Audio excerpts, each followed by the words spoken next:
Okay, how's everybody doing this week? We're good. Anybody try anything from our last couple of conversations?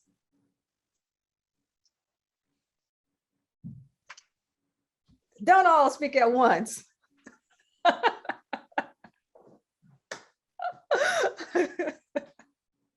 Okay, we're in the middle of my discussion around the email. So we're going to pick up there. I'm going to finish that part of the presentation. And then we're going to try it. Right. Yeah. We're going to give it a try. And we're just going to work through that together so that if you have any questions, I'll be sitting right here. And that will increase the likelihood of you guys giving it a shot. Right? Yes. Awesome. Okay, let me share my screen. If nobody has any questions before I get started, anybody have any questions?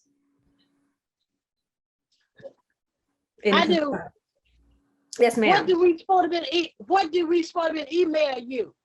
No, you weren't supposed to email me anything. I was just asking if anybody had any questions on our conversation when I was talking about the emails, about being able to send out emails. So if you had any questions about what I've already talked about, then I can touch on that before going forward. Okay, no. No, okay. All right.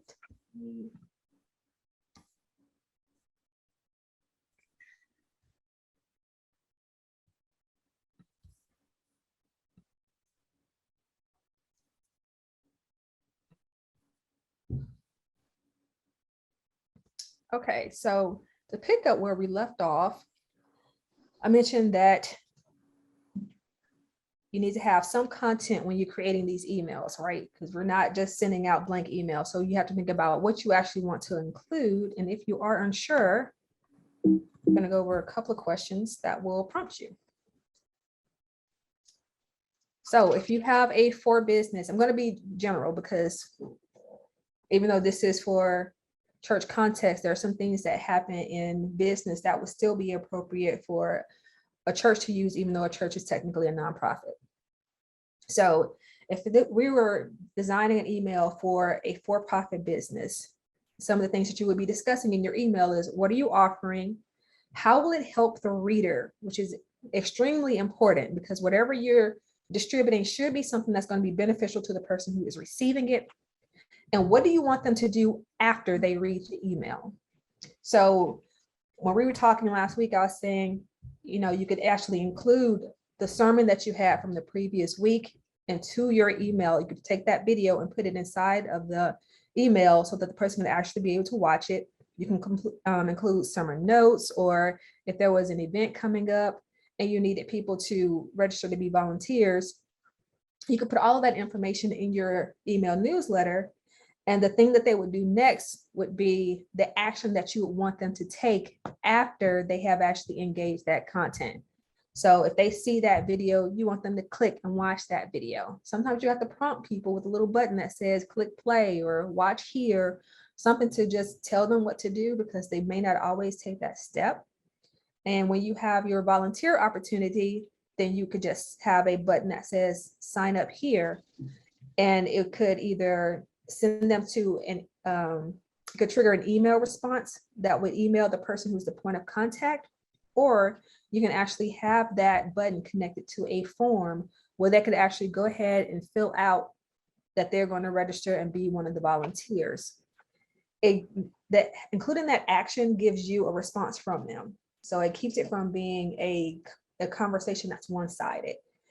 If you send out your information and you're asking for volunteers, but you don't give people a way to actually sign up, what you could end up with is people thinking, yeah, I'm going to do that. Sure, I'm going to help out volunteer. And then when they leave that email, they may not remember that they actually wanted to do that. Once they actually fill out that form and send you their information back, which could include their name, phone number, and email address, you'll know that they're interested and have contact information to utilize to remind them of that opportunity that's coming up. So nonprofit, which is your category. So what are you trying to accomplish when you send out the email will be your first question that you ask yourself. Why should the reader even care? And how can that person get involved? So you're sending out emails. What would you be trying to accomplish? As a church, you could be doing several things. Telling people about the services that are coming up, letting them know any benefits. And from that, I mean, like, what are some of the things that they would be able to get if they participate? Or if you have like a food pantry, or you're doing some kind of giveaway or tutoring for kids, what are some of the benefits that they would get from the information that you're going to be sharing? And again, how can they actually get involved?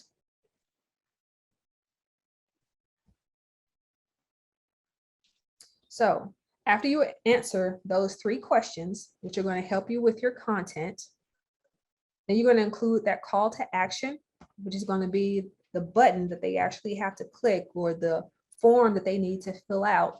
That is a call to action. It is something that you're calling. It sounds silly, but you're essentially, it's named appropriately. You're calling them to action. What step do you want them to take? And then when you're prepping your emails, before you actually send them out, test them.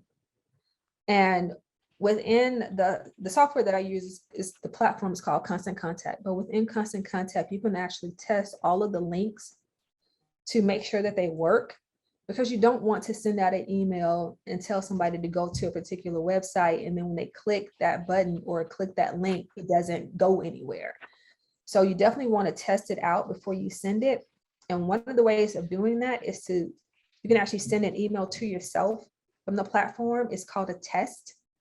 And you can actually look over the test and engage with it just how that person would see it when it actually gets emailed to them.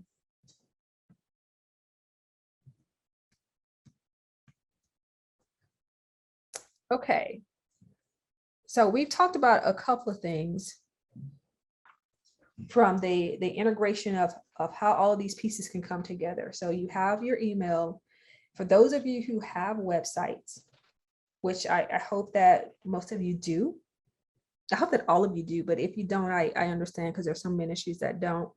But it helps to have an online presence outside of social media.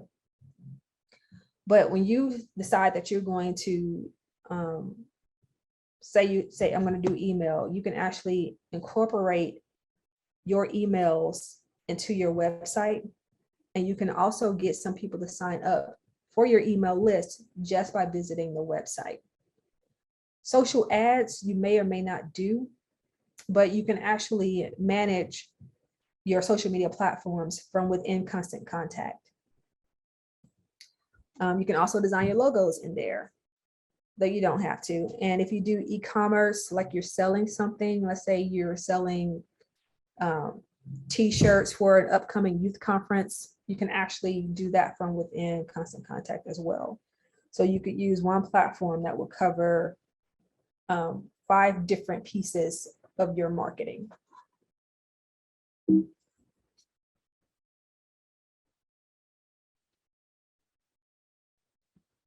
So segmenting. Have any of you, I don't want to assume, but everybody has signed up for an email list, right? For somebody's email list. It could be a store, you could have like a little discount card, those coupons that I was so excited about last week. That's because I signed up for an email. And not everybody gets the same email for most large companies. So I may be getting emails from Bath and Body Works, because that is one of the places that I'm on their list for. But I may be getting emails from them, and they could be focusing on, sales that are happening in Biloxi. There could be sales that are happening in California. I won't get the information about those because that is not my area. So they end up segmenting their list out so that the person that particular email is most appropriate for is the one who gets it. So if I got an email and in the subject line, it had coupons for the store on Rodeo Drive, which is in California, would I open that? If I'm not in California, it wouldn't even be relevant for me. So you can actually do the very same thing with your emails, even when you're dealing with people who are in the same geographic location. So I'm going to give you a couple of stats. So 21% of people unsubscribe because from emails that they don't feel are relevant for them. So I mentioned before, I used to get those emails from a children's store, and I used to look for them, especially around school time, because I had younger children, and at the time I had to buy, school clothes. Well, now they're older, they're not growing as fast as they used to. So we can make it through a couple of seasons without me actually having to buy clothes. And now they've outgrown that particular store, so those emails are no longer relevant. So I actually unsubscribed because I didn't need them anymore. 52% of people switch brands if communications are not personalized. Now for you, you may not see this as much because of the type of brand you are. A brand is like a company or organization. Because you are dealing with people who are associated with your congregation, it is less likely that they're going to leave the church because you didn't send them your emails weren't personalized enough. But it is something to keep in mind about how important it is to actually have personalized communication. So if somebody is getting an email and they feel like this has nothing to do with me, or they have no idea who I am, even if they like the organization, if they don't feel like your communication is really hitting them where they need, they're either not going to read it or they actually going to go ahead and unsubscribe from that list. Personalized emails deliver 6 times higher as far as their transaction rates, and those transactions could be, a purchasing, a volunteer, reacting to that call of action is increased with personalized emails.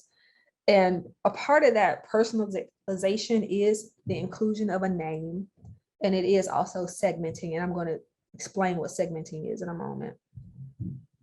But on the naming part, when somebody signs up for your email list, you can ask for a minimum of 3 pieces of information: their first name, last name, and email address. And when they give you their first name, you can actually communicate back to them with their name inside of the email, including inside of the subject line, which makes it more personalized.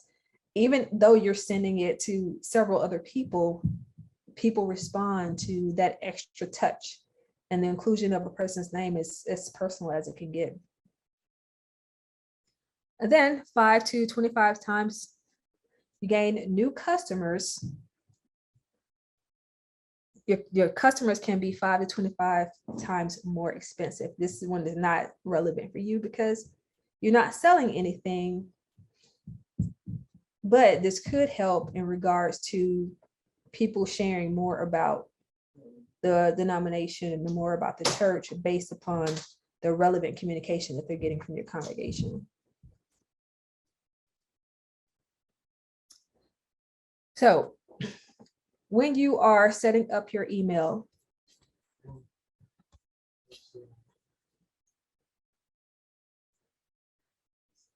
Tanika, Great River sends out emails, right? Does anybody else send out emails already? Okay. So this will be very helpful for you guys. So the grouping people who are alike together, this is what segmenting does. You may have a group that is solely in the choir. You may have a group that are parents to young children. You may have a group of college students. Of course, well, some of you probably have youth groups. You may have a singles group. You may have a couples group. Some congregations may even have their Bible studies split up. You might also have a women's group in your congregation, a men's group in your congregation. And all of these groupings can be segments that you could email. And what that essentially means is, instead of the entire church getting that email about practicing for the cantata, is only going to go to those particular people who are interested in that. At this point, because of the age of my kids, I'm not as concerned about what the smaller ones do. Whatever they do, I'm supportive of it, but I don't have children who will be attending it. So I wouldn't be as engaged unless you were talking to me about high school and young adult opportunities. So when you send out your emails, segmenting will allow you to send out emails that are appropriate and particular for those people who will receive it. And that increases the likelihood that they'll open. Because if it's not relevant for you and they've ticked it off in that subject line, what that is, you're probably not even going to open it. And if you do open it and go, well, this really wasn't even for me, you know?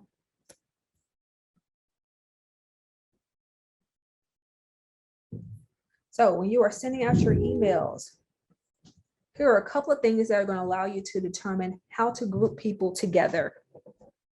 Their email actions. So when you send your email out, if you have, there's some things you can do. You can put in a survey. You can put in different buttons that will be attached to particular types of content. Like, if you like dogs, blah, blah, blah, and have an article about that. What that person clicks that link and reads an article about that, you will actually be able to program that link to tell you whether or not that person is interested in that type of content, and then they'll get more of it. So it will actually start generating a list. I'll show you what this looks like, but it'll start generating a list based off of those types of interests, including based on the types of emails they open, where they click, and whether or not they don't engage. So as I mentioned to you before, if there was something that I'm not interested in and I could tell in the subject line and I don't open it, I will go into a list that's called unengaged. And the next time that you send information out like that, I won't get it.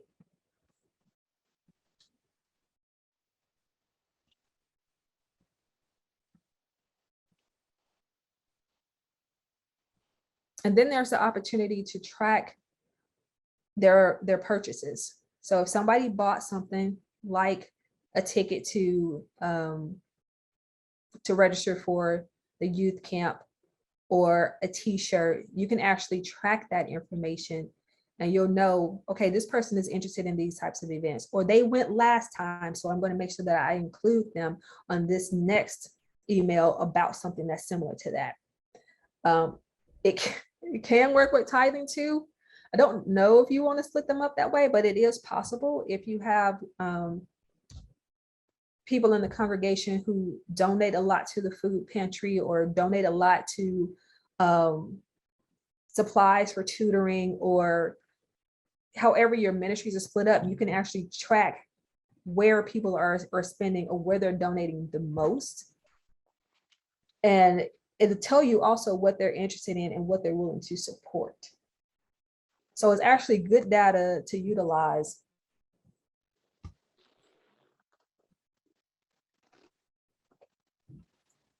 Our next way to segment people is by the demographics, which is general in marketing. And I touched on some of this.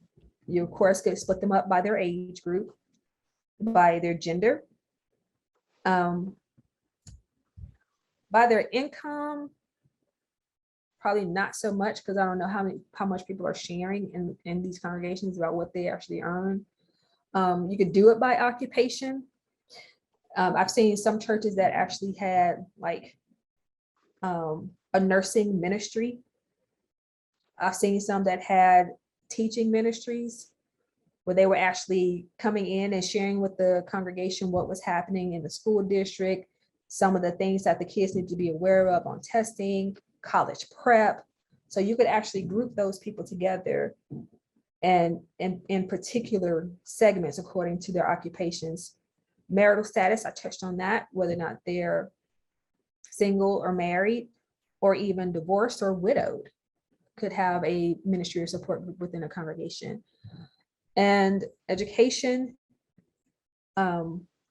which may not be as appropriate for a congregation.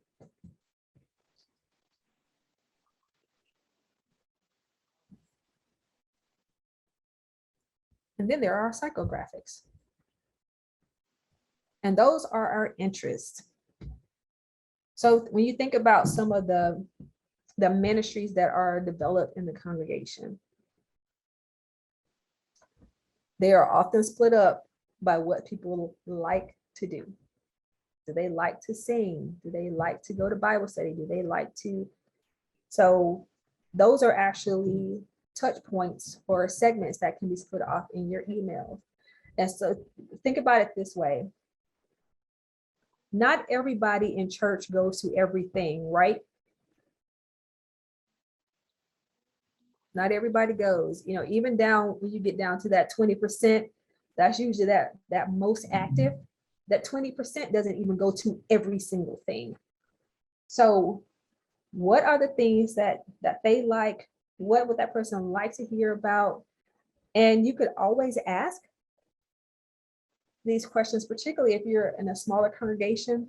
But even if you're not, you can send out a survey and ask them what information they want to hear about from the church. What do they want to make sure they don't miss out on? And the psychographics, you can actually split that up in accordance to the things that they're just interested in or the things that they value.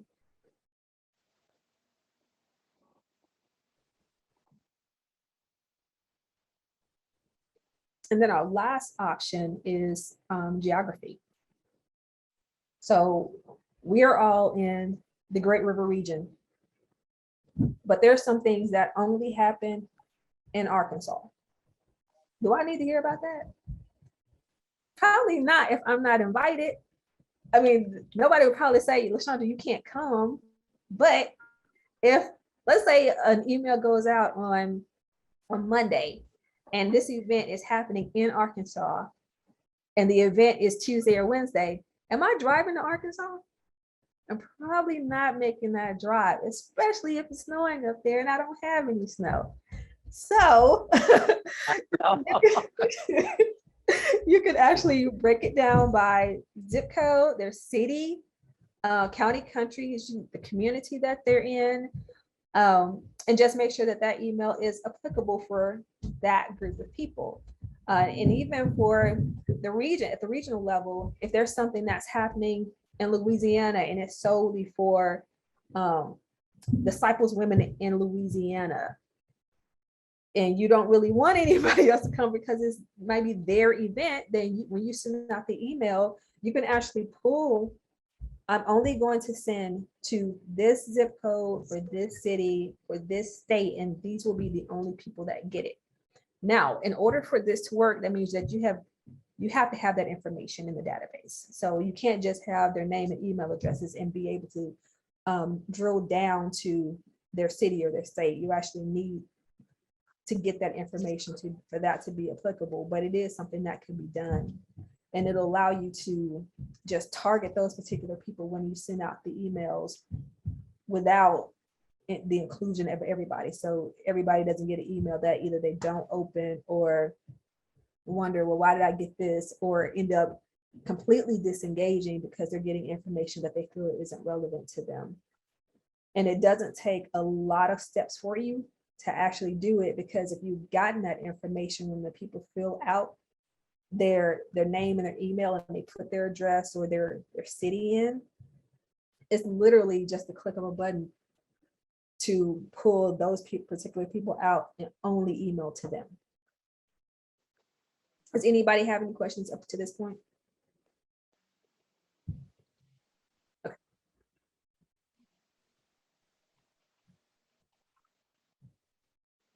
So, and as we do these things, they don't have to live in a bubble. You could say, I'm going to email the college students who live in Louisiana who are interested in camping. And we're just going to do something with that particular group of people. So you can combine these strategies to reach the people even more than just breaking them up into these 4 quadrants. One of the churches that I used to go to actually had their ministries split up into, there were 6 groupings across the city. So if you lived in section 1, then in between the services, you may hear from other people in your area and you may have a little group all to yourself. They also did it for people who were born in August. They actually got together and they actually got together and had little gatherings of just people in that birth month. So it was just ways that they were trying to figure out how to build community when the congregation was growing, so that people didn't feel like they were getting sucked up. But it also gave people the opportunity to engage with people that they may not normally have. Because when you're just going by geographic location or going by birth month, there are probably people in the room that you haven't even talked to yet, or even didn't even know when that person's birthday was, because it's not like people just walk around all the time saying my birthday is in this month, or I live over here. Those aren't pieces of information that we share commonly if we don't already have a relationship with somebody. So it gave us an opportunity to have conversations that we wouldn't have had and build relationships that may not have been built other ways, particularly if there weren't joint interest as far as, okay, we're both all in this ministry, because the likelihood that we're all in this same ministry and we all have the same birthday month is less likely. So just food for thought.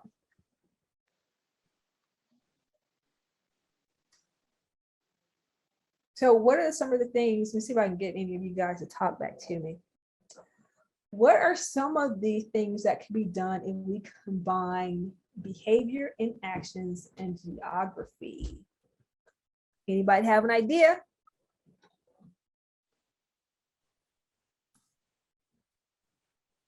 I'm thinking if there's a particular event that's happening in a certain place that our people might be interested in, we might say, hey, there's an event in this place, and then we could try to encourage some behavior about let's sign up and go. Let's go together. Let's carpool. Let's get tickets. That's good. Kirsten, I see you. I was thinking about like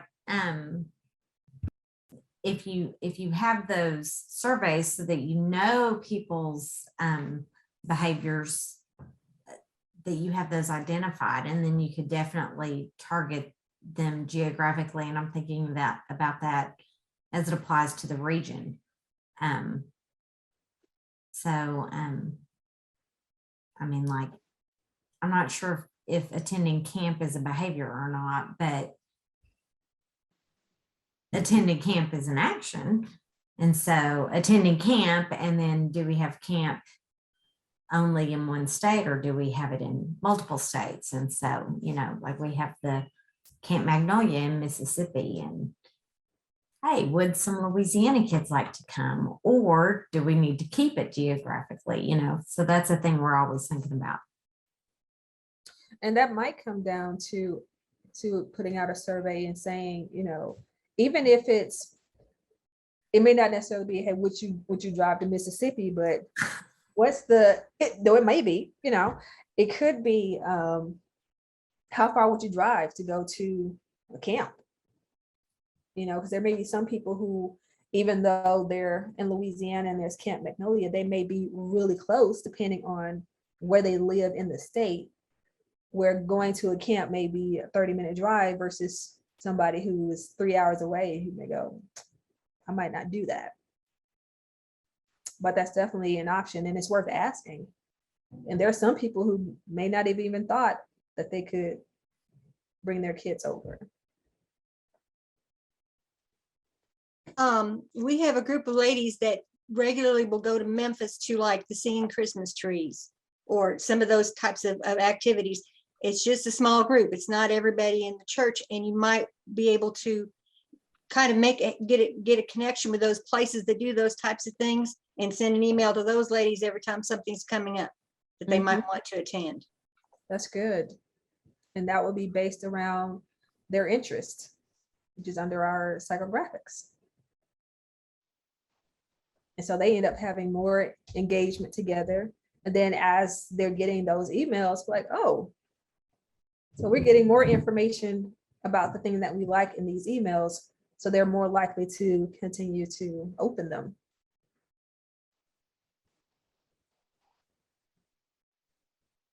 I have a question. So some of those behaviors were obviously not anything to do with the email, but is some of the information that you're talking about the behavior of actual like engagement with emails that are sent out and tracking that kind of behavior? Yes, so it is, the behaviors are clicking something, Okay.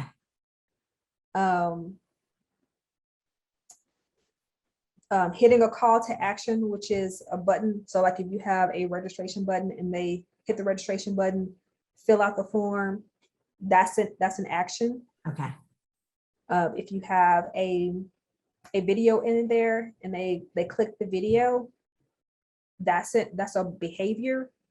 Okay. But the platform tracks everything. Okay. If you put in, even if you put in like a coupon, because you actually can, you can make coupons.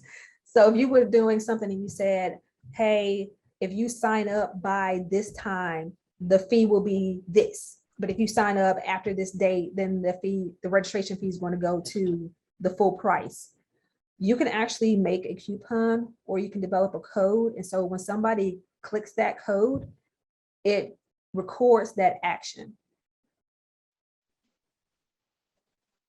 So those are what the actions and behaviors are. And you can actually, when that person clicks that button, if you say in Constant Contact, I want to segment this, what it would do is whenever that person clicks that button or takes that action, it will put that person on a separate list that you have already named that will say, use the coupon. But it wouldn't be that generic, of course. It needs to be something named well enough that even in a year, if you go back and look at it, you know exactly what that is. So it could be participated in the Bailey Institute.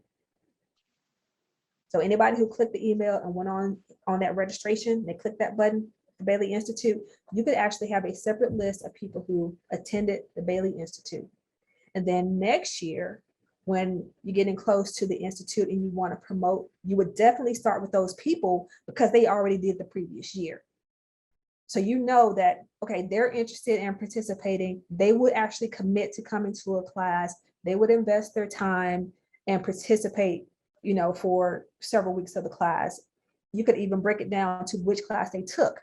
So for this group, you said these people were interested in technology.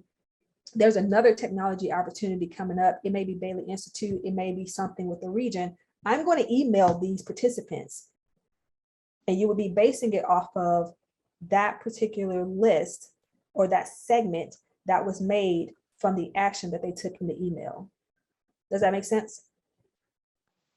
And it's not like, you wouldn't even have to sit here and go, who's on here? Let me write all these names down. Or let me go back and look at Google and see who was getting emailed the reminders. You can actually set that up on the front end when you send out that first email and just say, I want you to pay attention to this. I want you, Constant Contact, to pay attention to this particular action. And I want you to make a list for me. And then as people are engaging, it will automatically be generating that list. And then when you go in to make your next email, when you determine who you want to email, you could choose that list of people. So it takes some of the time off of the preparation off because you're setting it up on the front end. And so my next thing, time is money, and it is. You know, even if people are, if you're like, well, it doesn't cost extra money for this to be done. If somebody's on staff and they're doing these tasks and it takes them a little bit longer because it's not automated or it's a little more challenging, or they have to go in and try to find who participated in something as opposed to having software track it for them, then it's increasing the amount of time that they're working on it, and you're paying them more for that piece of work. So time is essentially money, even in that context.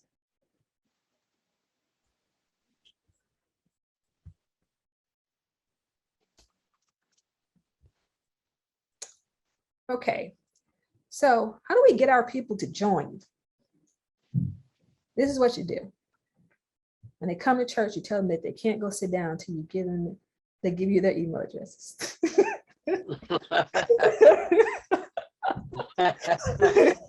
You want to get a fight, don't you? That is. Okay, you guys know that I'm joking. Don't do that. Don't tell anybody. Reverend McCarty said you can't come in here till you write that email address down.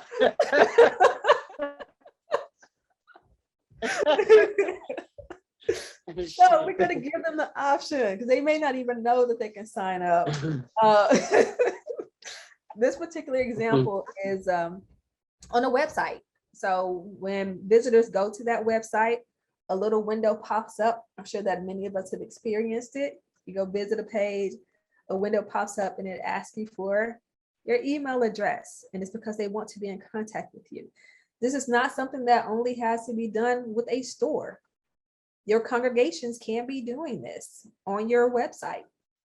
And what I would encourage, I see this example has just the email. I would put in their first name, last name. First name, remember, because we want to be able to personalize the email. Their birthday. I would even include the anniversary, but I wouldn't make it required.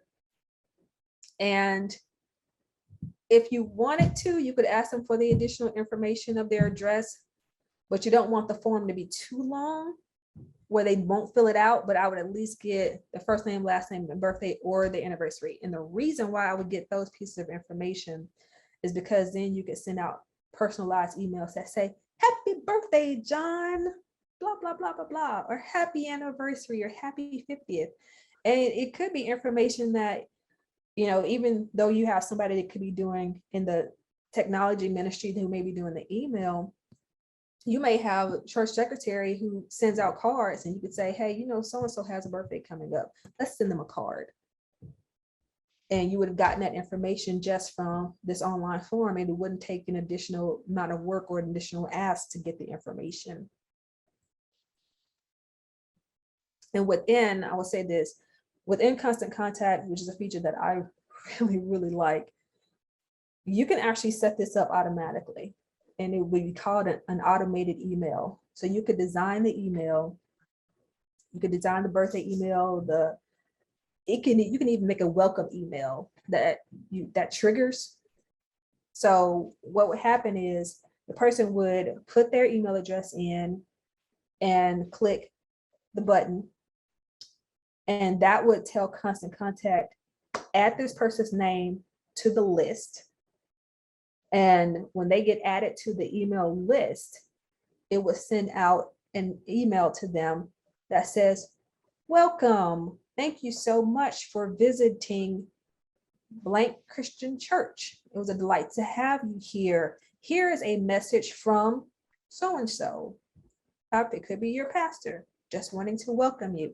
These are our ministries. If you want to get involved, feel free to click here. And you could have children's ministry, welcome ministry, helps ministry, nursing ministry, education ministry. And then when they click, the information that you get is that person's interested in that ministry. Or they click that, they must have a child. Or they click that, they must like to sing. So you end up getting additional information. And I'm sharing this so that you're aware of how this data can be used on the back end to better serve the people in your congregation and to better build connections with them. So when you get this information, to pass it along, if you're not the pastor, to pass it along to the pastor or the people who are over these particular ministries and say, hey, sister or brother so-and-so, these people have just come into the congregation. This is what they're interested in, and it's all indicated by how they engaged with the email. Now, on the other end, with the birthdays and anniversaries, like I said, those are just additional touch points of, hey, we see you. hey, happy birthday. And even when you're doing your newsletter for the month, which you would not be live streaming this part, but when you do your newsletter or when you're making announcements, it's, hey, we have some birthdays in the room. We just want to celebrate these people. Happy birthday. Blessings on another year, or happy anniversary. And if they've been married for a while, or if you just have, you get to celebrate the length of these marriages if they tell you what year it was. But also, we just want to acknowledge the fact that you guys are here and still together.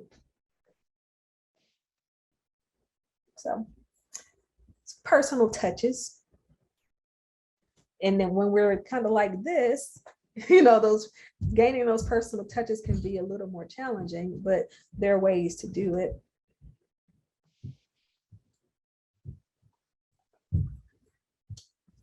So here's one of our examples. We have somebody who subscribed. This person is interested in cycling. And we put in a little link, and the link is find out more. That's what the text is on the button. And when they click, we have our link of where they actually go.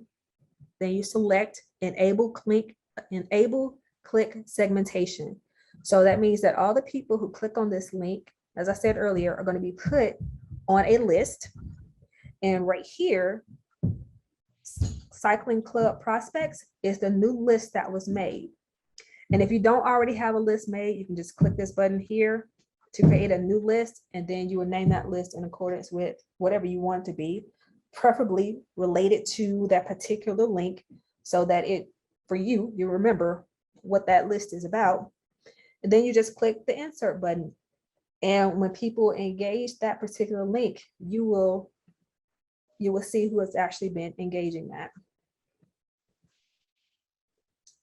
And so this, remember I talked about the automated emails, or somebody joins.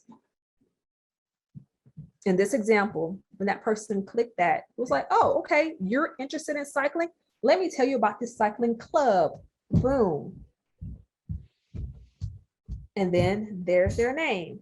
So if I was joining,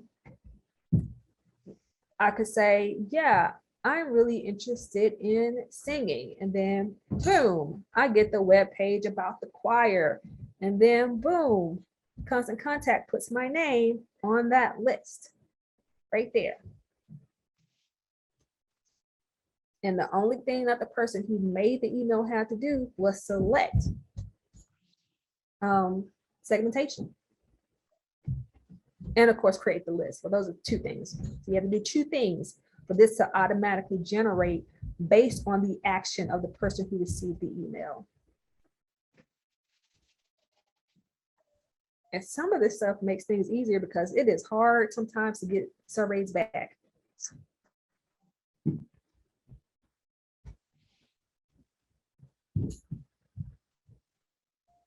Okay, so there is no limit to how many of these you can put in. You can put it on each topic in your newsletter. So for our example, we have 3 reasons to redesign, and are you socializing to your full potential? Those are 2 very different topics, but those lists can be separate.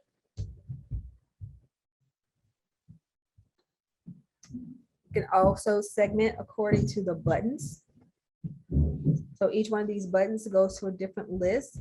See how those topics are different, even though they're all yoga, they're different types of yoga. So this could be men's ministry, women's ministry, youth ministry. Click on the one you're interested in.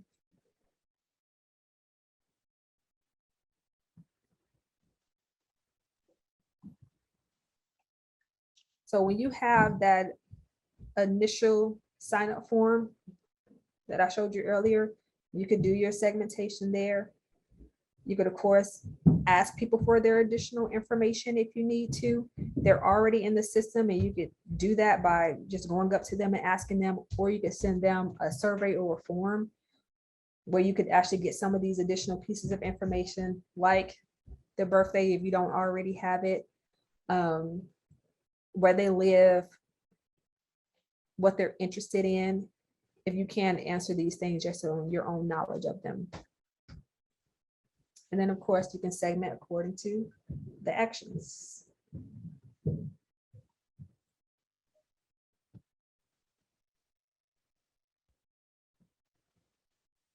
So other ways that you can segment: recent purchase or registration, where they have not been paying attention. So these people are the people that you haven't seen in a while. They haven't opened anything. And you can have a special email sent just to them, because it creates a separate list of people who have not opened anything. The unengaged are those who have not opened their emails that they've received. And so you could send an email. You could even send in your email, we missed you. Is there anything that you want to know about? And allow them to email back, because they could not be opening because they haven't seen anything that they're interested in. And then those who just engage all the time. Now, this example is an exclusive offer. I'm trying to think of a church appropriate, most engaged. There actually are ways to call these people up. And it could be that these are the people that you utilize for your outreach ministry, or that you just bring in and say, hey, you're very engaged in this ministry. What are some things that we could be doing to help others become as engaged as you are?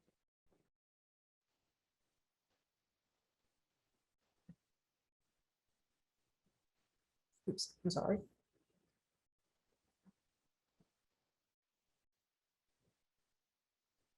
So if nothing else, here's your takeaway for the night. Send relevant information. Is everybody good so far? Good.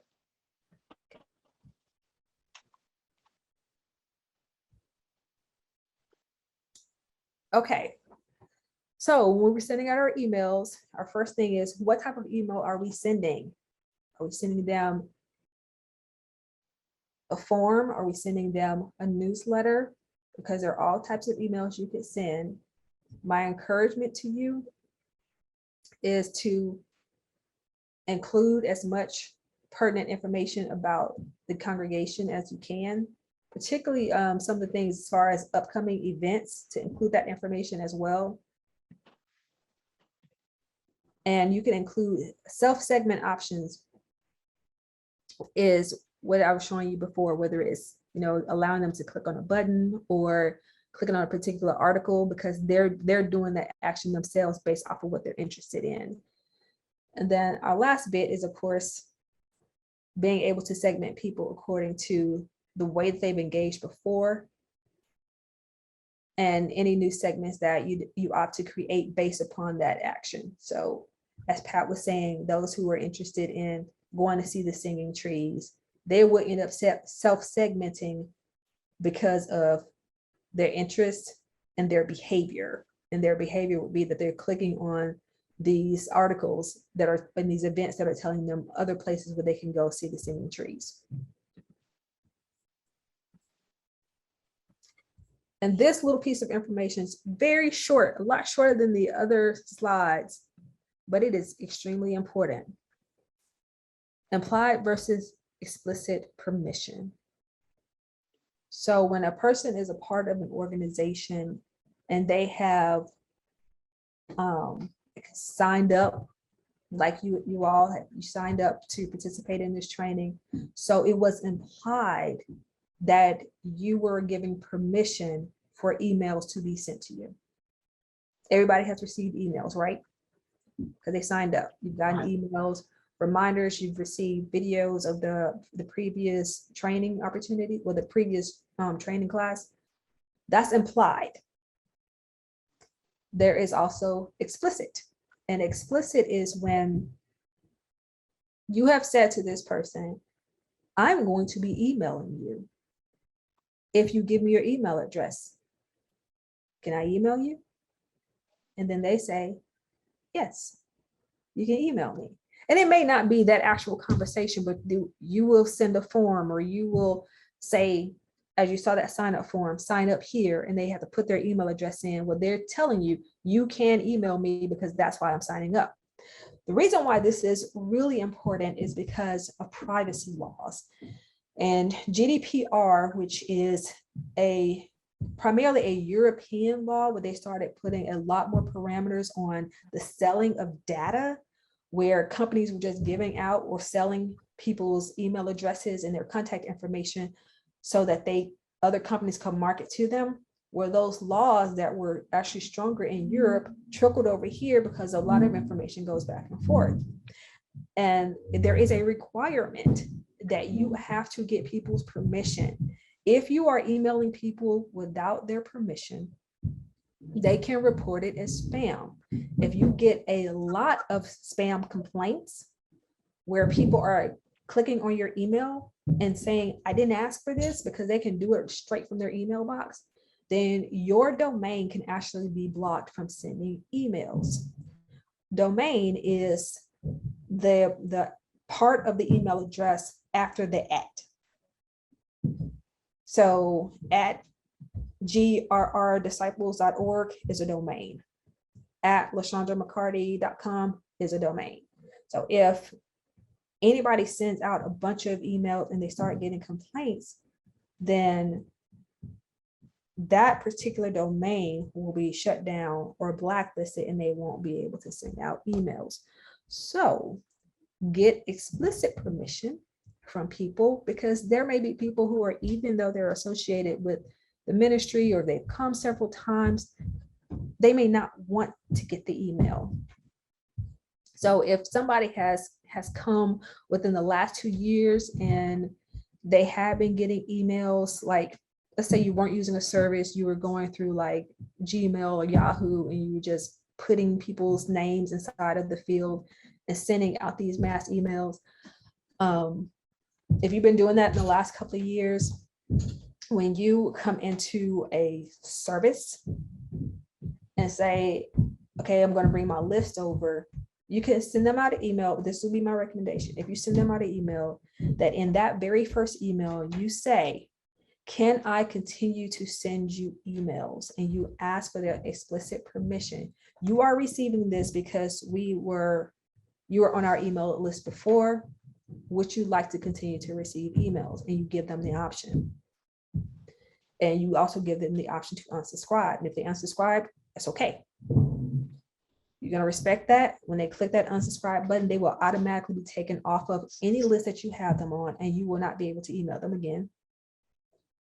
But then you'll have a clean list, and you won't be in the position where you're wondering if they're okay with continuing to receive emails. You're also in the position where you're not emailing somebody who does not want to receive.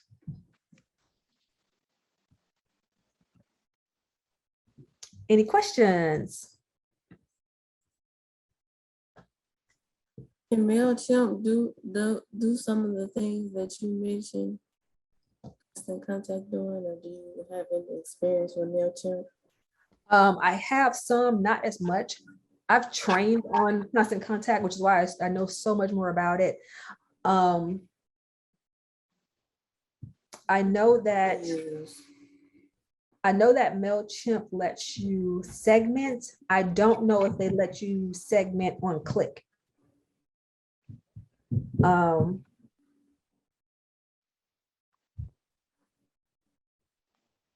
And I don't know if you can automate. I'm not sure what level you have.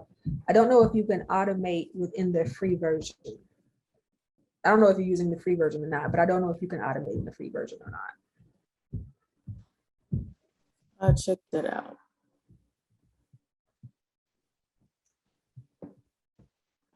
It's taken away from that. This thing that. I'm about to drop a link in the chat. Because see that? We're gonna try this. And what I'm going to put in here is a link to Constant Contact. It's not going to cost anything. You don't have to put a credit card in. It'll give you a 7-day trial, which will be enough time for us to play around and for you to learn how to use this.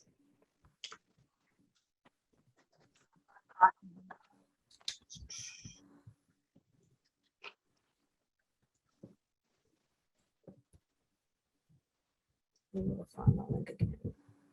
Could I switch over if I want to switch over from MailChimp to Constant Contact? Is it possible? Or would I have to research that? No, you can, all you would have to do is download the, well, export out the contact list and upload those contacts into Constant Contact. And you'll be good. Now, what you cannot do is bring over like all of the previous emails that you did. So you would have to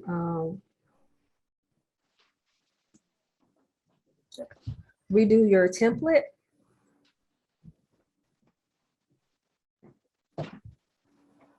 But Constant Contact templates are really, of the two programs, because I used MailChimp before and I used it at the city. Constant Contact is friendlier and it's more visual. So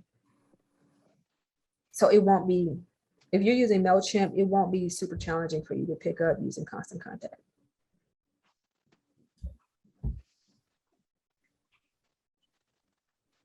And it's literally like drag and drop. Does everybody see that link? It should function from here, right? Yeah. So you should be able to click that and then it'll open your browser.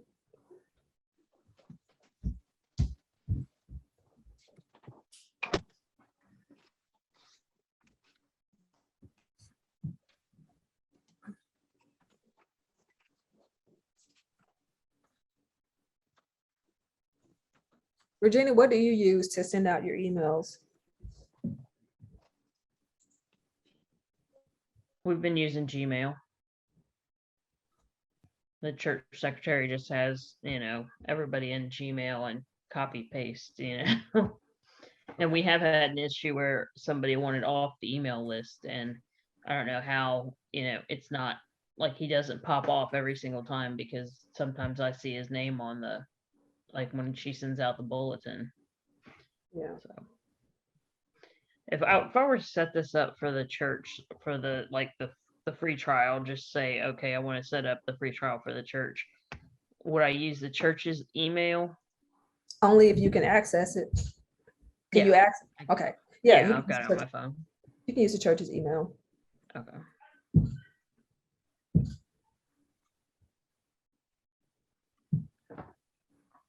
And how many contacts do you have? I'm At the really church? not sure. Oh, I'm not sure. Yeah. I don't really pay attention. I know there's a bunch of people on the list that don't come to church. So okay.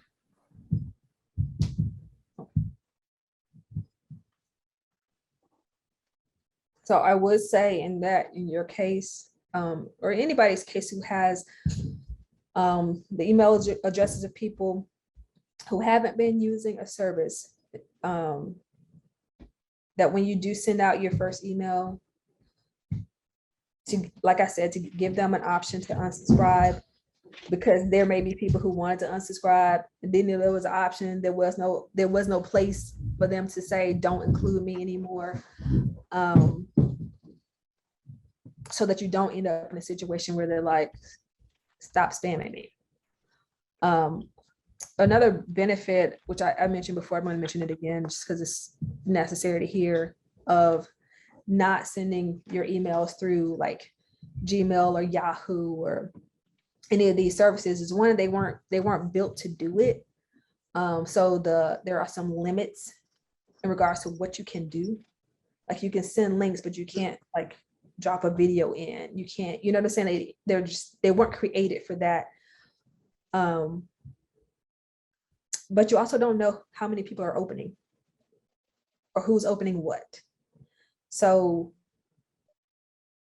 that piece of data, those pieces of data that will let you know whether or not your efforts are being fruitful, you don't get the privilege of knowing.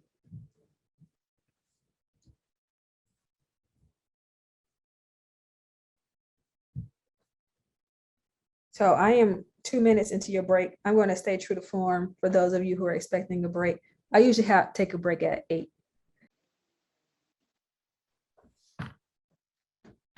I'm not, I lied. I'm sorry. So within okay, if you don't intend to, that's okay. But let me phrase it this way. For those who intend to do the exercise, will you like go to the reactions and hold your hand up, like not your literal hand, but like the little hand in there? If you don't want to keep holding it up, I don't want you to feel like you have to keep holding your hand up. If you're trying to set it up, that way I know if you're trying to set it up, then I'll give you that moment.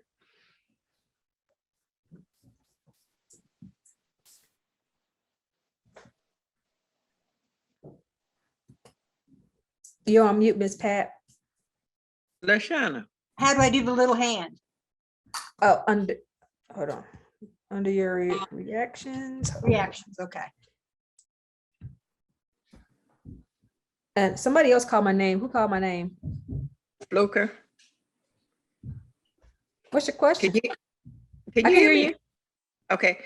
I was not able to see the information that you put up at all. The address. Oh, okay. I'll put it back in the chat again. Is it because you on the iPad? Would it direct? I don't know. I placed it in the chat. Okay.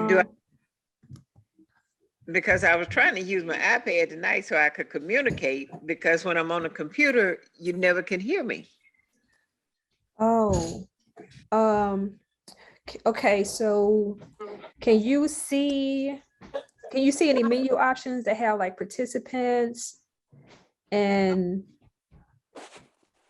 reactions? Like, can you see any of that stuff? Okay, now I see it. Now I see the chat. Okay. But I don't see the link in the chat. Okay, now I see it. It should be the only thing that's in there, but I'll put it in there again. Okay. Okay. I think when I got kicked off, it went away. Oh, okay. Do you see it now? Okay. Yes, I did. Okay.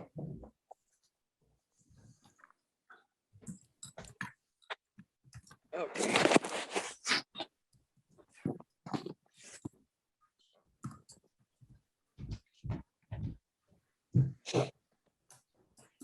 Creating great-looking, mobile responsive emails is so easy with Constant Contact. In fact, it can be broken down into just 2 steps: choosing a template and customizing it. First, click Create, then click Email. Scroll through the list of mobile responsive options and pick one that you like best. The layout, colors, and pictures in any template can be changed.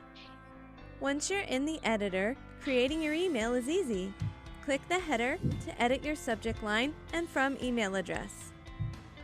You can also add a pre-header, which displays immediately after the subject line in your contact's inbox. Once you're finished with your header, let's move on to the design. All the blocks in your template can be moved by clicking and dragging. The magenta lines show you where your block will end up when dropped. Just click on a block to edit it and start adding your content. To add your images, click the Images tab. Here you'll see all of the images you've uploaded to your library. If you haven't uploaded any yet, click Upload. Once you have images uploaded, drag them anywhere into your email. You can either drag them onto the placeholders or directly into your template. To change the colors in your email, click Design. Here you can add or change background patterns and colors. Change the background color by clicking the swatch. If you have specific brand colors, click More Colors to add custom hex numbers. Scrolling down, you can adjust global fonts and colors. Try out different font types and sizes with just a few clicks. A little further down, click the swatches to change the colors of buttons, dividers, and headlines. When you're finished creating your email, click Continue to head over to the Schedule page. And that's how easy it is to create your emails with Constant Contact. That thing going on down. It's gonna be charging. That thing ain't charging. It's gonna be charging.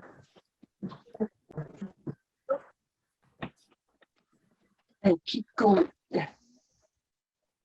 Will one of you mute everybody?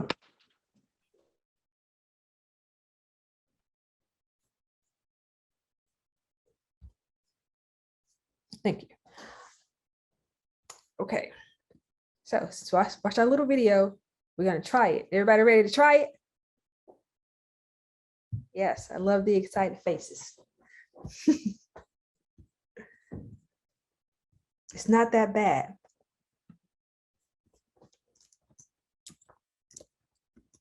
So go ahead and log in.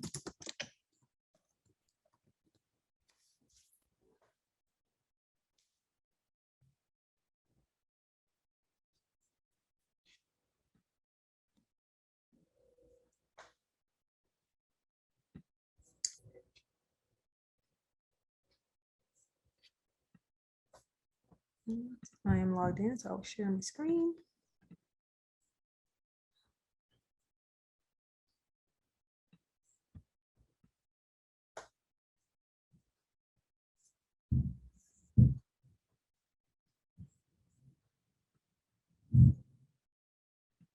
You see my screen?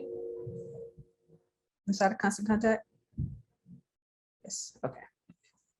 So we're gonna do this together. And at the end, we should all have a pretty simple email.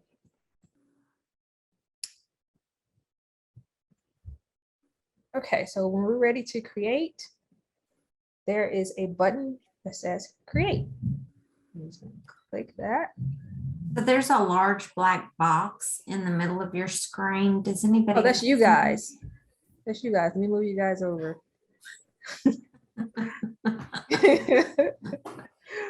I don't get to see how it shows up for you, so I can see your faces. I was like, I don't think Okay, how's you can that? see that. That's better.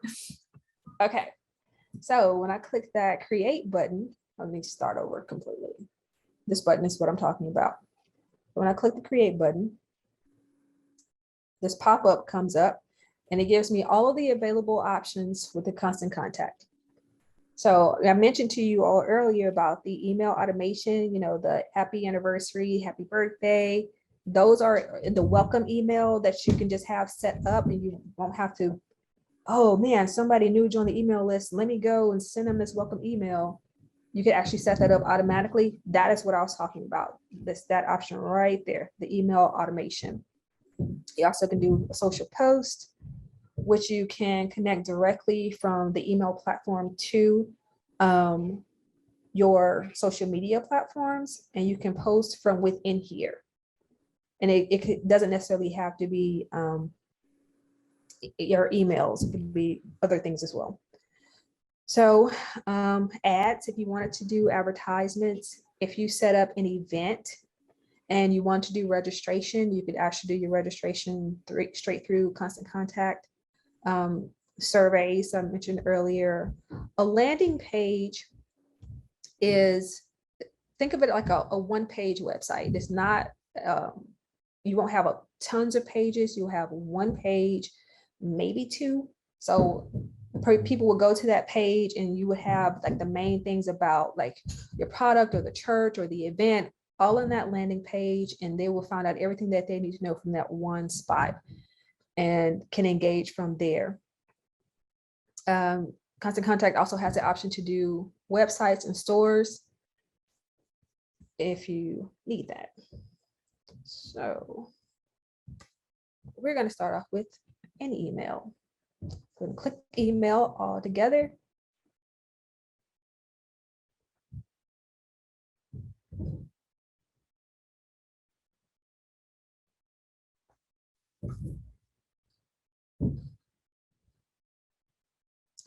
And it loads with all of our templates. All of these options will be the same. You will not have this option. I'm a partner with them, which is why I have that particular option. So everything else will be the same for you. And you can just scroll through and you can see all of the different templates that they have. They update the templates depending on what's going on in the calendar year. We're currently in Women's History Month, so you'll see that if you want to do one particularly for that. There's Mardi Gras. When the holidays, like when Christmas comes up, it'll populate it with Christmas options. So if you want to do something that was special around a particular holiday, you wouldn't have to start from scratch or try to figure it out. You can just pick one of these templates to be the base of your email and start from there.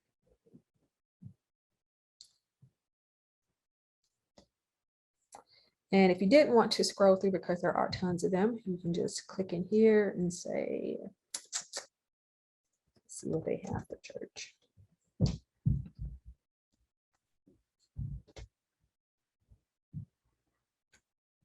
So here are some options that they have for church.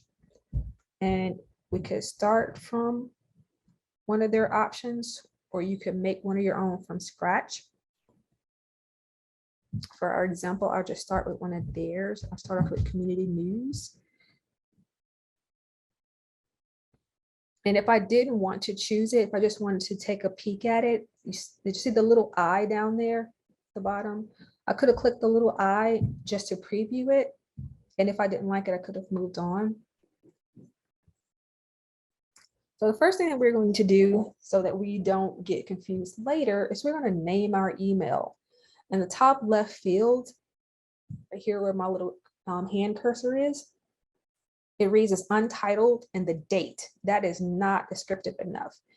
It could be 3 months down the line and you won't know what that was. So just click in there and it allows you a chance to change the name of it.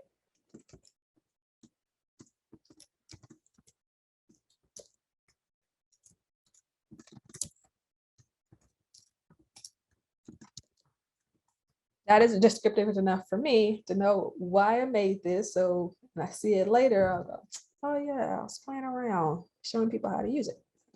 Click save. Now it has saved that email. Something else that you would notice is your from. So if I send this email, it will be leaving from my Gmail account, and it chose my Gmail account because that is the account that is associated with my account in Constant Contact. However, I might not want to send from there. So let's say you have it set up, but it's coming from an entity, it's coming from the congregation. What I could do is just come down here. If I already have another email address listed, I could just click that drop down and choose the email address that I want it to be coming from. If it's not there already, I would just click add another and then type that email address in and then click verify. And what happens is Constant Contact will send an email to that email address.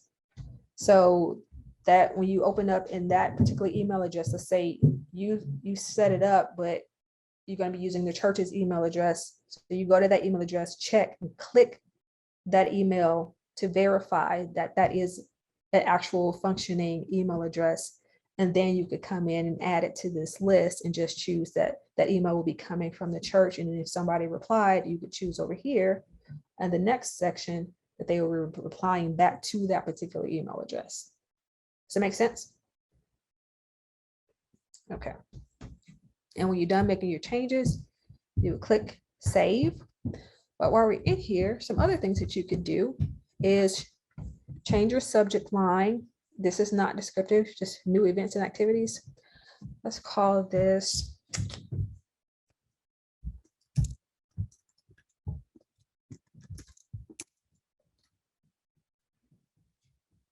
for our pre-header, which is the little line of text that will show under the subject line. So if somebody's looking on their phone, that the first little beginning of whatever you want to say to them that will kind of accentuate your subject line that's what the pre-header is. It isn't required, but it can pique the interest.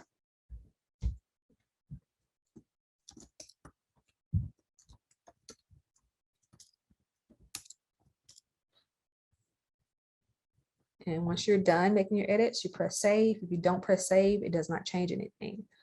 But we can come here and we can see that all of my changes were actually made. So here's our wonderful template. And they got a little creative here. They have a little cork board behind this, what looks like a flyer. Some of the general things that you can do with your emails as far as formatting is start them off, and at the very top, have your church logo or your ministry logo. The next thing you're going to have is your header, which will let people know what it's about. So in your template, this is not your logo. You want to change that. So when you click it, you'll see the option for replace, link, the justification, and that little trash can. The little trash can throws it away. But we can just hit replace. And all of these images are images that I have uploaded to my account. I'm going to choose my logo. And then it pops it right in there for me. So now my logo is where that congregation's logo was. This, I don't have to keep as a part of the template, but if I'm using the template and I feel like it's appropriate, I can leave it. If you feel like it's not appropriate, then you can click it just like you did the other image and just hit the little trash can and it gets rid of it. If I do something and go, oh my gosh, I didn't want to do that, I can go to the very top and click undo. And now that little thumbnail is back. So some of the functions of it are similar to what you would see in Word. If I want to make any changes, like come down here to the text, and I go, well, that's not the text that I want to say. What could we say here? Say,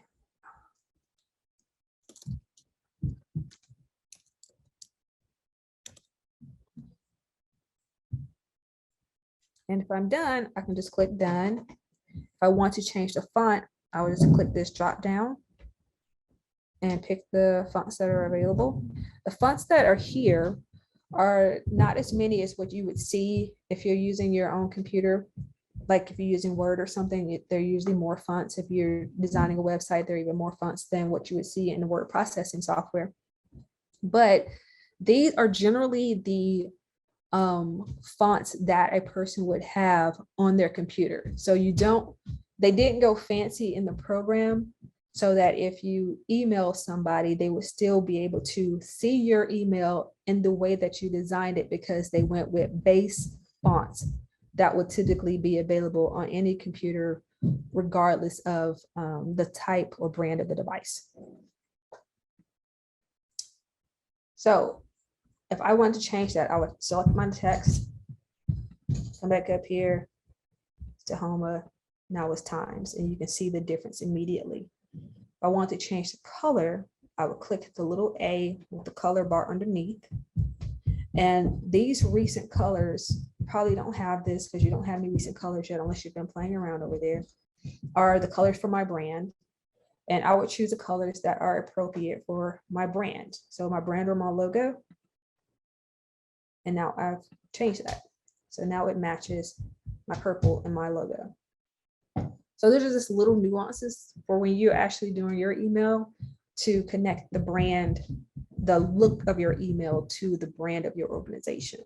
Does anybody have any questions yet? Let me scroll through.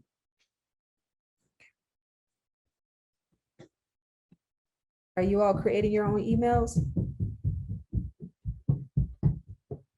No? I don't know if you guys are creating your own emails, but so if I want to switch out my picture here, this is the same process. I would click the picture and I could replace it if I want to, or I could totally get rid of it. And if I like this picture and say, yes, I want that in there, then I would just click insert. And now that picture is within my email. For changing my background, I would come over here to our main options, these little tabs, and I'll click design. And the very first option is this cork board. And if I want to change it, I would just click change. And I could pick different patterns. That would be the background. If I didn't want a pattern at all, I would choose no pattern. If I had made my own, I would select custom, but I did not make my own.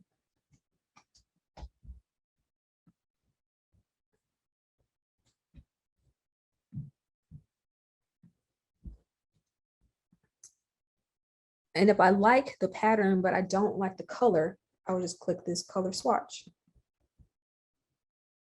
And I could choose any of these colors and it will preview for me what my changes are actually going to look like if I make those before I even have to commit. Kind of like this one. So I'll say I'll choose that. If I scroll down a little bit further, I'll scroll down over here too so you can see these changes. Okay. This gives me the options to change what the buttons are going to look like in the dividers. So the dividers are these little lines because they divide the sections. So if I want those to change, I'll just click the color buttons. And as you can see, in me scrolling over the colors, you can see them actually changing in my preview.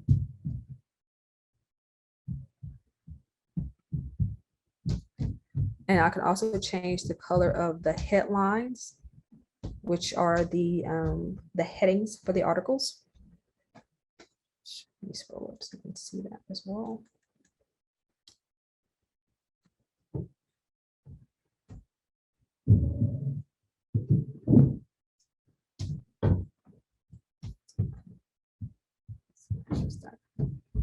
And my feature articles, which I have 2 feature articles here, which have that little taupe color behind it.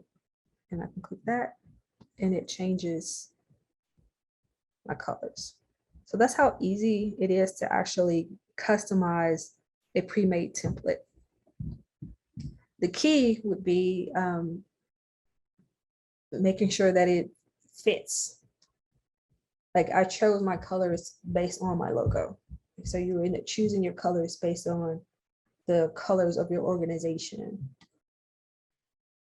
The body, the font is here. So if I want to change the font that's in this information right here, I would do it here. I could also change the color and I could also change the links. But your links need to be contrasting. So if my text is going to be purple, then I'll make my links another color so that they don't blend in. So let me show you what that looks like. I'll make them both the same. And I put in a link. And any text or button can be a link. So I just highlighted Mother Teresa here and click these little chain links, which is where the name came from. And I could put a link of a web page, an email, a document, or a landing page.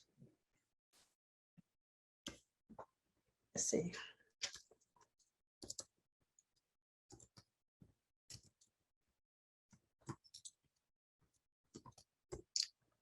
Okay, and so here, as we talked about earlier, I can enable click segmentation. So if I choose that, it means that everybody that clicks that link is going to go on a particular list. So I can say,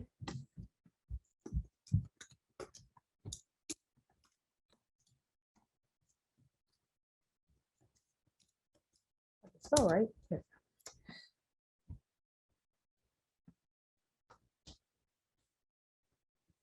When I'm done, I just hit the done button. Yep. And I'll show you what that looks like on the preview. So remember, I talked to you also about, checking to make sure that everything works in your links. So this is where you can actually do that. At the very top, you can hit preview. I can send a test. And when you send a test, it will email to the email address that's on the account. So if I email this, let me just show you, it'll be easier.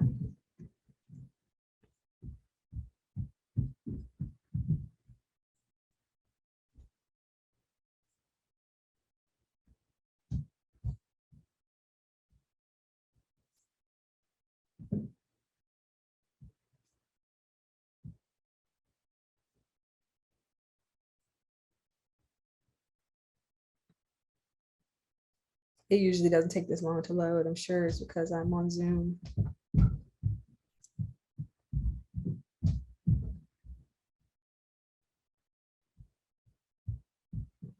Okay, I'm not going fast enough for me. I'll try that again.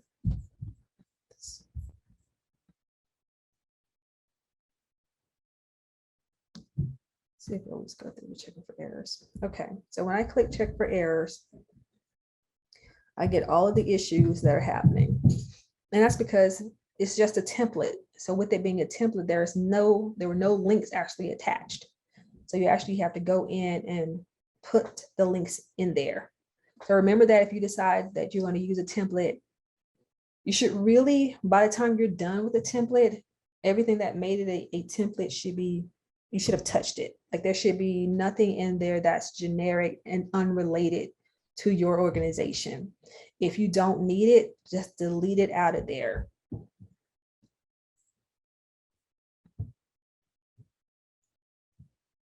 So like these things at the bottom, these little icons for social media, they will be, when you do an actual master template and you go through and you put all your information in, then it will usually pull your information. As you can see, it says that Pinterest is a missing link. I chose a template that had Pinterest, but I don't have a Pinterest account connected to this because I'm not on Pinterest. So that's why that's missing for me. So if I click down here and I hit edit, I see the link to my pages. So any email that I set up, a landing page, registration for an event will all go to these particular links because I have them set up with the account, except for here. So Pinterest is blank. And because Pinterest is blank, it's reading it as a link that does not work or that is missing, which is why it's showing up as an error. So always check, you may feel like, oh, I'm good. But if you end up choosing a template and you don't have all the components of that template, then it's not going to show up well for your viewer. Like it's not going to stop them from being able to see anything. But once they get down to that little P and they try to click, or they try to click a link that isn't there, it's not going to take them anywhere. And so it ends up looking like you messed up because it is a mistake. It shouldn't go out that way. But let's say you have a template and it has something that you don't need. Like for me, it would be this little Pinterest. I would just come over and click the little trash can, which deletes it out. And once I hit that delete button, it also changed here. And it also removed it from the missing link at the same time. And when I'm done, I'll just click done. If I did have a Pinterest account and I just hadn't put it in, I could have just entered the link. And if you want to click on these things, you go, oh man, I didn't realize that I missed that. You would just click it and it would actually highlight what you're missing. So missing volunteer opportunities, I could just come over and click the link, edit it. And right now there's just a hashtag, which means there's a place for it, but there's nothing there. And if I decide I don't actually want this to be a link anymore, I can change that and it could just be regular text. If I opt to put information in there because I want it to be a link, I could just type that in.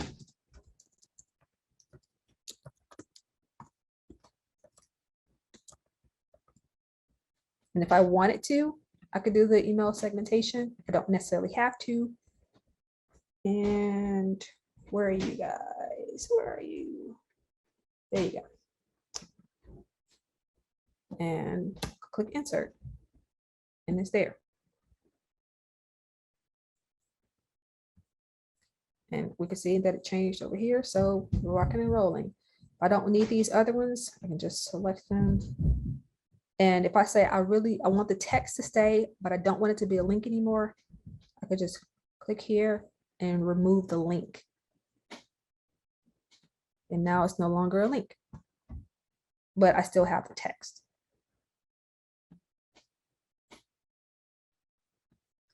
Another thing that you may have noticed is this very bottom where it has phone, email address, website. If you've entered that information when you started the account, it would be populated.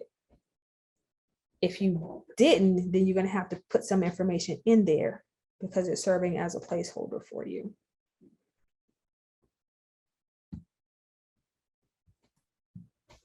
So what if you entered like your personal cell phone when you populated your account, but then you want it to be the office phone? You can, I would say go ahead and change it later. Okay, Go ahead and change it. in my profile. Mhm. Okay.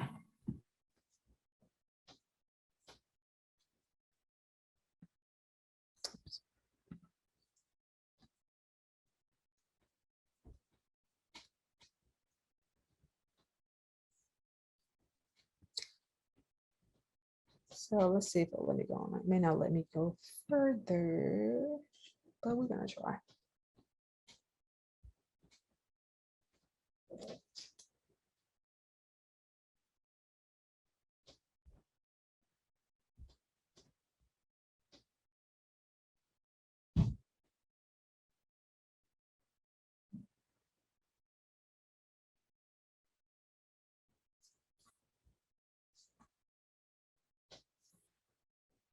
I did not realize how much Zoom uses. Okay. But I want to show you what the next step will be adding in our email addresses and who we're going to send it to. But once you're done creating your email, the next thing you do is click that continue button. And it will take you to the next step to actually send it out. Which at this point you all would not be able to do unless you have, but no, it won't let you do it that way either, because you don't have any contacts yet. But I will show you contacts.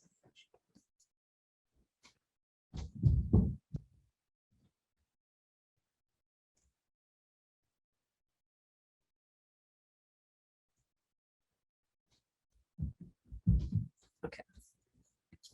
I'm a very impatient person when it comes to technology. If you had noticed, I give it like 30 seconds and I'm like, you are taking way too long. Like for it to keep going. But I am going to pull up a video for you because they may go faster than trying to transfer this data. So hold on a second. Let me find the video for you. That may be faster. Does anybody have any questions while I pull up this video? Did anybody try it? No, okay. I tried it, and it didn't come up with the create. I pushed on create, but nothing came up for a long time. And I thought maybe I had to have contacts first. But No, eventually- you don't. It may be Probably just because on we're on Zoom. Zoom. It may Yeah, be because eventually it it has came up, never but it's taken. too late to do anything with it. Yeah, but I logged in and got to the create page eventually. I Yeah. tried one and it's here. I put one together, so. Good. I tried and my screen is frozen. Yeah, I think it's because we're on Zoom and it takes so much to send video back and forth. But I hope if nothing else, you've seen that it's not a really difficult task. They try to make it as easy as possible to get you going, the biggest thing would be having like your content written before you even get here, because if you have something that's already written in Word, you could just copy and paste it in. You know, if you already have a picture, you can just drop your picture in, and you can do some tweaking as far as like some cropping. It's not robust on the image editing side, but I think I saw an email within the last week from them about partnering with Canva, which, yeah, I have to go look up that partner email. I'm pretty sure that I saw that like this week, but I'll go look it up for you because I saw that look on your face like, which will add, you know, some more editing capabilities in there for images that weren't there before. But I am going to show you a little video on how to get those emails in, because once you hit that continue button from where I was, you can actually, the next step really is to send it. And I do want to say, if you sign up for Canva to help create your graphics and your pictures, and you're a nonprofit, you can get the premium images if you're using it through your church for a nonprofit, because the region uses that. that's a great perk. Because that's usually, images make a difference. Images make a huge difference. And that's usually where people struggle the most, is in having really good imagery.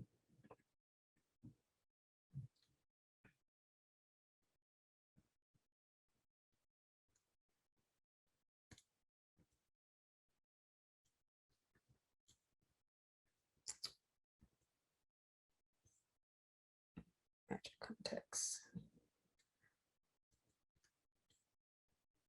Okay, so there's several ways that you can bring your contacts in. And if you have like an Excel spreadsheet, I'm not sure how you all have your contacts stored. If you have an Excel spreadsheet, you can just upload that Excel spreadsheet into your contacts. If you have, like if you're already using a service, like Tanika asked earlier about MailChimp, and I was saying she could just download that list out. She can download that list from MailChimp as either Excel or a .csv, which is just a stripped down database. And so she could download that and then upload it and have a contact list. I will show you what I'm saying. Ready to upload your contacts to your Hold on a second.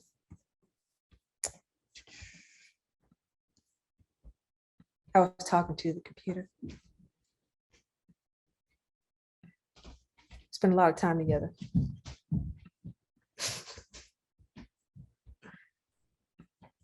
Okay, here we go.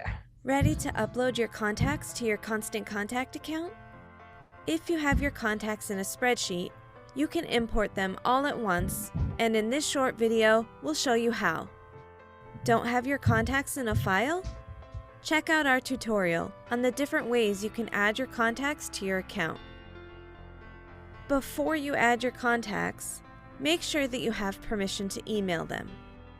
Having permission to email your contacts is required in order to be compliant with CASL, GDPR, and CAN-SPAM laws.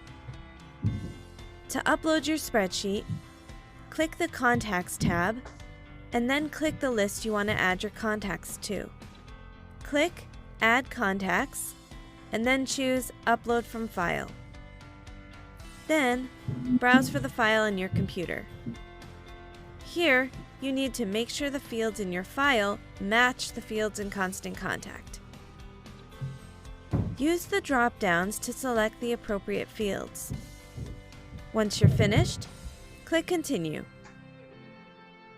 Here, your contact list is selected by default, but if you want to create a new one, just click Create a New List. When you're finished, click Upload. And that's how easy it is to import your contacts from a file with Constant Contact.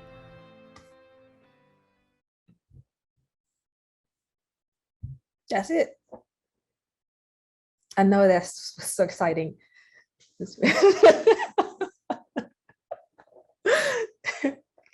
But let's say, it was just like one person who came up to you and wrote their information on a sheet of paper or gave you their business card and said, hey, I want to receive the email. Then you would just take that information and just add it individually. So that was the alternative for how you can actually add if it's not coming from a file. But yeah, that's it. Anybody have any questions in our 2 minutes? So I know Constant Contact, what we just did was a free trial. What does it cost? Was it cost? Well, 2 weeks ago, they actually released another price tier. And I think it's partially for what's happening in the world. That is $9.99 a month. And that is for 0 to 500 contacts. That's the only one I really honed in on because I figured somebody would ask me that. And I knew that probably most of the congregations probably fit in that range. Right. There is another, that's for the what they call in the core package. There is another price tier if you wanted to do automated, and that one is $45 a month. But what comes with that is automation and the text to join capability and having an online store. So if you didn't want to use those pieces, then if you are in that 0 contacts to 500 contacts, you could have somebody on several lists, they still count as one contact, okay? Okay. If 0 to 500 is $9.99 a month. Okay. Is anybody over 500? Because I can look up what the next tier is. But I made an assumption that I was probably good at 0 to 500. I mean, the region is, but The region my is on, congregation is not. What's the region's database? I think we have like 1,200, if I'm not mistaken. I'll look it up and send it to you Okay. so that I don't hold everybody while I look that up. But I can send it to you as soon as we jump off here. Well, that is the end of our time, ladies and gentlemen. Practice.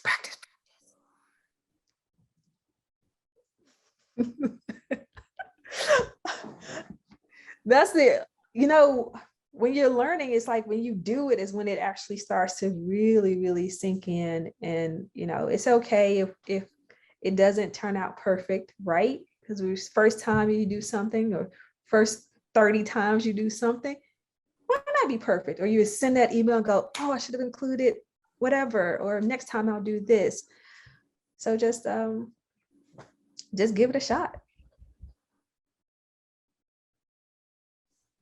So next week will be our last week together.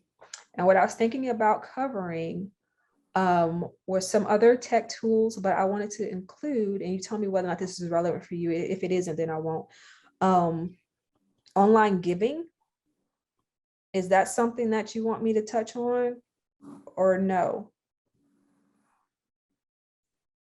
It's okay if you say no.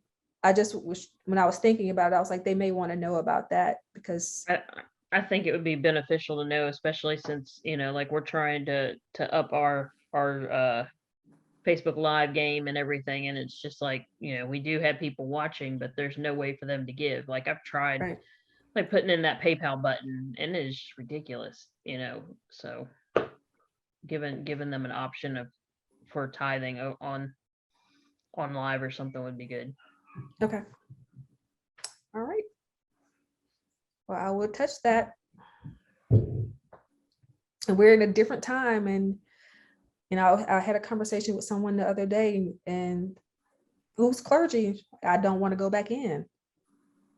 And I don't know if I think it's probably several things. I think it's gotten out of the habit of going inside Like I have not been inside an actual church building since COVID started, but I go every Sunday and I tithe. That is all electronic. And when I I know thought someone about going looking. back in, it was like the church was letting people in, and then there was like an outbreak of COVID from a greeter who had it, didn't know it, was handing out the programs, and I was like, okay. And I have a father who I don't want to take that to. And it might take him out, and I don't want to take that chance. So, yeah, as many ways as we can get people to engage, the better. Something else I wanted to mention, to keep the Yellets in prayer, because the husband, I can't remember his name. Randy had heart surgery tonight and they weren't able to join. So just keep them in prayer that all is well and that the surgery and recovery go well. Do you want to say I heard something? the surgery went well. He Yay. stent, so Good. yes, recovery. So Well, I'm glad to hear that. But I am over and I tried my best to get you guys out on time. So I am about to let you go. I will see you next week and we will talk about tithing, and bring your questions if you have them. It will be our last time together unless you follow me on social media, which you are welcome to do.